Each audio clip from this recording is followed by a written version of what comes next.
இது கோயம்புத்தூரில் டே 11 மார்னிங் அந்த வெஹிக்கிளாகவும் இருக்குது. டிராஃபிக் இது வந்து சிக்னலில் திரும்பிட்டுருக்கு.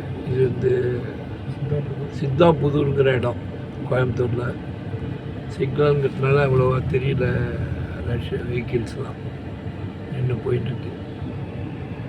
கோயம்புத்தூரும் ஒரு நல்ல அருமையான சிட்டியாக இருக்குது. நல்ல ஹெவி ரஷ்ஷாக இருக்குது.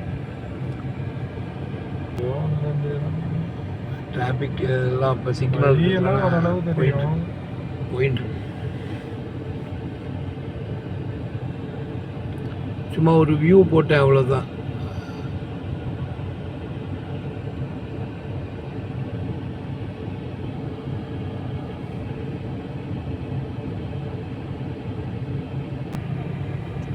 அரசு போக்குவரத்து கழகங்கள்லாம் போயிட்டுருக்கு.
நன்றி, தேங்க்யூ.